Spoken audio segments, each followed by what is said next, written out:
how hard or easy is it for foreign investors to get business loans to scale a business? This might be a finance question, but we'll see what you guys think about it. So we have had cases where foreigners have obtained loans and facilities in Kenya. The question of whether easy or hard is really relative, because we look at it from the financials or from the bank's perspective. So the examples that we have done with for clients are usually cases where the clients have purchased apartments, for example. The apartments have rental income, and the rental income is directed to the bank. So just any bank in Kenya, okay? So as long as you can demonstrate that there has been consistent inflow of cash into the bank account, usually they would say for at least 6 months. So they need to say there is actually some evidence that money is being paid to that account, that it is rental income, so some form of steady income for at least 6 months. The longer the better, obviously, it makes your case much easier. Then you'd qualify on the face value for a loan or a facility. But then once you go to apply for the facility, they would still want to confirm, do you own the property? Is it in your name or in your company's name? If it is in your company's name, then you would take it, you take the loan in the name of the company. And then, like Abdi had mentioned previously, these banks would charge this property as collateral, so that if you default, then they would, they would just sell the property and recover their money.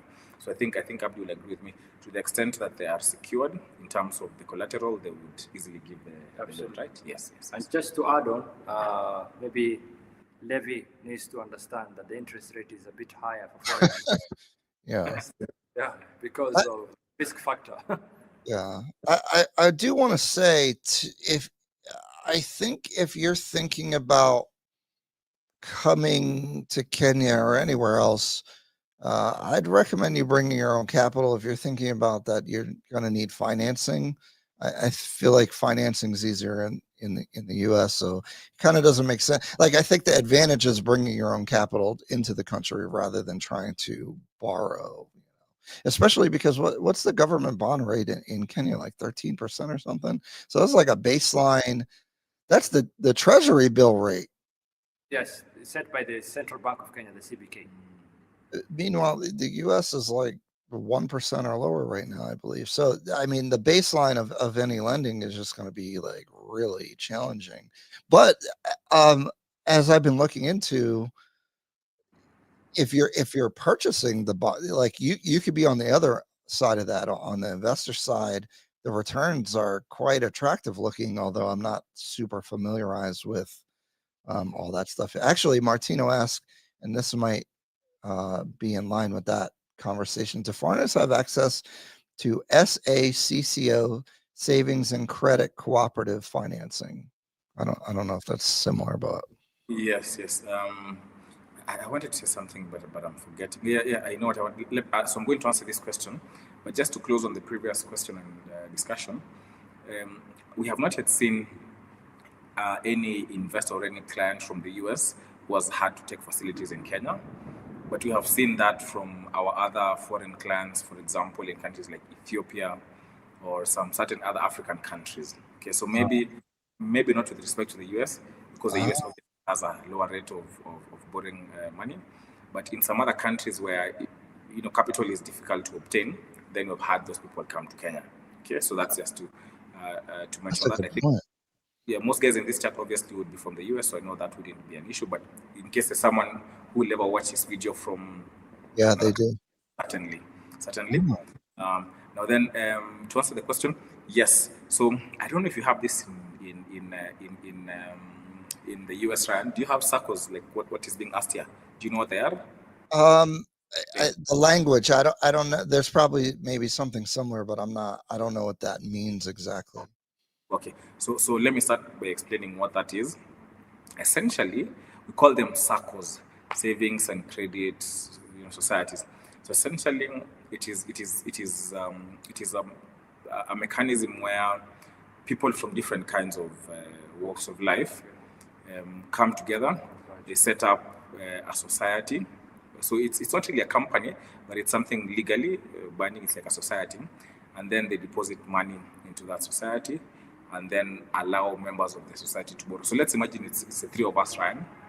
Say every month we're putting money there. Then, Ryan, if you want to borrow some money, you can borrow at an agreed interest rate. Okay, so that's essentially what SACCOs are, and they're very big in Kenya. In fact, they are really, I think every year they do billions of dollars in terms of savings because it's very, very popular in Kenya.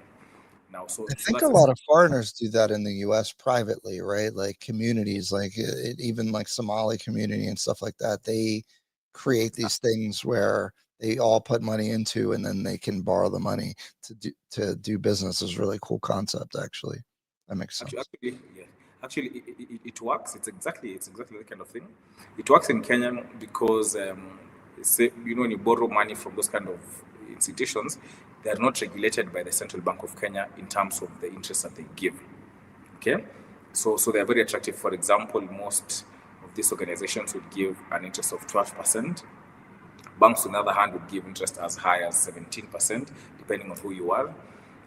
They're also very good for local people because if you want to take a loan and you don't have a collateral, you could easily just go to other members and they can guarantee you.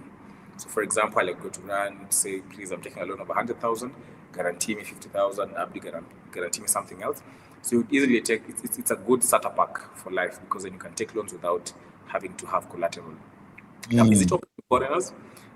Really, I would have to check that for you. We've honestly not had an instance where foreigners had, maybe Abdi has had. But what I can say is available for investors, which we have done in the past, is money market funds.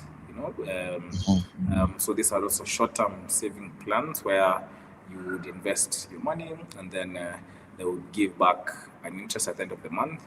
This is usually credited monthly and then compounded. So, for example, at the end of the month, you get your money, and that money will be taken into account in the following month. So that's available for investors. I don't know, do you know if?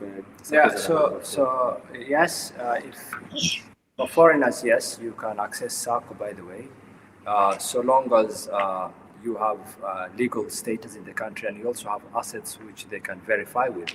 So they will definitely do their own due diligence on you. So I think his question was because you can be a foreigner but be in the country legally and you've been in the country for a number of years.